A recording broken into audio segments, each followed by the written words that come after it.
The midnight sky stretched endlessly above the small, sleepy town of Willow Creek, its shimmering stars casting a faint silver glow over the quiet streets. The old, rusted swings in the park swayed slightly in the chilly breeze, the creak of their chains the only sound disturbing the stillness. It was the kind of night where everyone stayed tucked indoors, the cold driving even the most adventurous souls to the warmth of their homes. But something stirred in the shadows.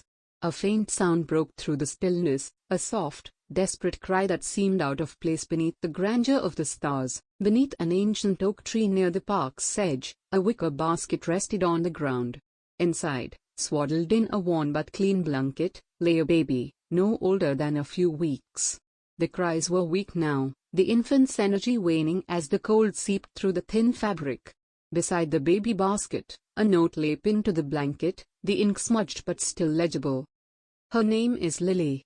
Please give her a better life than I could." Hours earlier, in a rundown apartment on the edge of town, a young woman named Clara had made the hardest decision of her life. At only 21, Clara had found herself trapped in a cycle of poverty and despair. With no family to turn to and a string of poor decisions weighing on her, she knew she couldn't give Lily the life she deserved. She'd spent weeks agonizing over the choice, her heart breaking a little more each time she looked into her daughter's wide, trusting eyes. But when Clara saw the eviction notice tacked to her door, she realized she had run out of time. That night, with tears streaming down her face, she wrapped Lily in her warmest blanket, kissed her tiny forehead, and whispered a silent prayer. "Forgive me," she murmured, placing the basket under the oak tree she used to play beneath as a child. She stood there for a long moment, her heart torn between staying and leaving. But the sound of distant footsteps startled her, and she fled into the shadows, her sobs swallowed by the night. In the morning, the town woke to whispers of the abandoned baby. It was Mrs. Henderson, the local baker, who found Lily first. She'd been on her way to the shop to start the day's bread when the soft cries reached her ears. "Oh, sweet heavens," she gasped, kneeling beside the basket. Her hands trembled as she scooped the baby into her arms. "You poor, poor thing." News spread quickly in Willow Creek, and soon the town square buzzed with speculation. Who had left the baby? Why? What would happen to her now? The town's sheriff, a kind but stern man named Walter, took charge of the situation. "We'll take her to the clinic," he said, cradling Lily as though she were his own. "Dr. Carter will check her over. Then we'll figure out the next steps." At the clinic, Dr. Carter confirmed that Lily was healthy, though a bit underfed. "She's a fighter," the doctor said with a smile, gently stroking the baby's cheek. Whoever left her took care to make sure she'd be found quickly. But as the hours turned into days, no one came forward to claim her.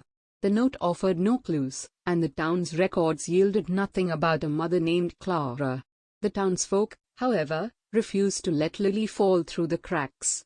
Mrs. Henderson organized a donation drive, collecting baby clothes, formula, and diapers. Sheriff Walter's wife, Helen, offered to foster Lily until a permanent home could be found. The entire town rallied around the little girl, their collective love and support creating a patchwork family for her. For Helen, fostering Lily was both a joy and a challenge. She and Walter had tried for years to have children of their own, but fate had other plans.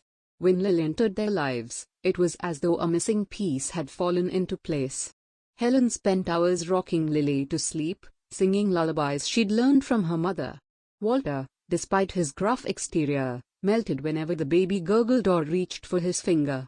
Their modest home, once filled with silence, now echoed with laughter and the soft coos of a growing baby. But even as Lily thrived, the mystery of her origins lingered. Walter couldn't shake the image of the note pinned to her blanket or the sadness in the handwriting. He began a quiet investigation, combing through nearby towns for any sign of Lily's mother. Meanwhile, Clara had settled in a neighboring city, working tirelessly to rebuild her life. She found a job at a diner, saving every penny she could. Though the ache of leaving Lily never left her, she consoled herself with the hope that her daughter was safe and loved. But as the months passed, Clara found herself drawn back to Willow Creek.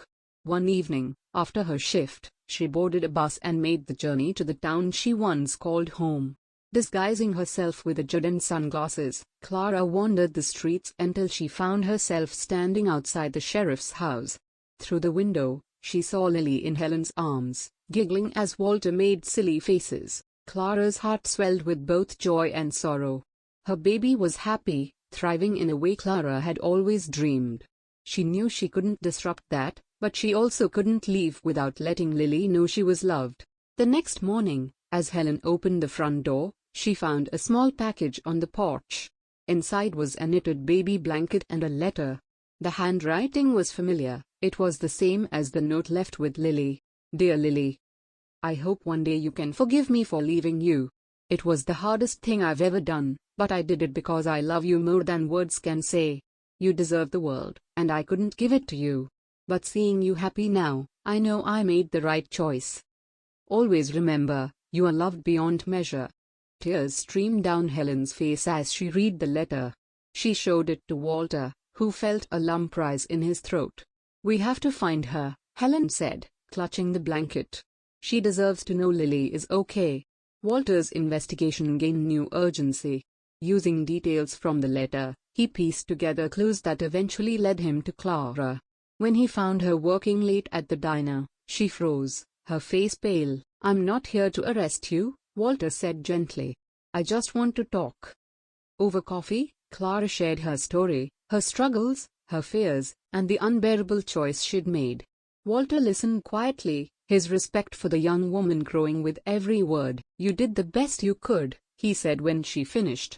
And because of you, Lily has a wonderful life. But if you are ready, I think she deserves to know you. Building relationships between Clara and Helen, sharing tea, discussing Lily's future in hushed tones. Walter showing Clara the letter she wrote and offering her a chance to reconnect. Lily toddling over to Clara for the first time, giggling as Clara nervously smiles. A bonding montage of Clara and Lily playing, reading, and laughing together. Lily calling Clara Aunt Clara for the first time, and Clara's emotional reaction. Clara, now more confident, braiding Lily's hair as they talk about her childhood. Clara and Helen sitting beneath the oak tree, sharing a heartfelt conversation about motherhood. Lily visiting the oak tree alone, reflecting on her origins as leaves fall around her. Clara meeting Lily's friends at a birthday party, nervous but excited to be included. But as the years went by, Clara's role in Lily's life became more central. The oak tree through the seasons, showing time passing as Lily grows up. Clara lighting a candle in a church, praying for Lily's happiness. Lily, now 18, standing beneath the oak tree with Clara, Helen, and Walter beside her. A wide shot of the family walking through town, surrounded by supportive townsfolk. A close-up of Lily's hands placing flowers at the oak tree, whispering, "Thank you." The basket, now empty and weathered, beneath the oak tree years later. The stars above Willow Creek shining brightly as Lily looks up, feeling connected to her past. A montage of Lily packing for college, surrounded by Clara, Helen, and Walter.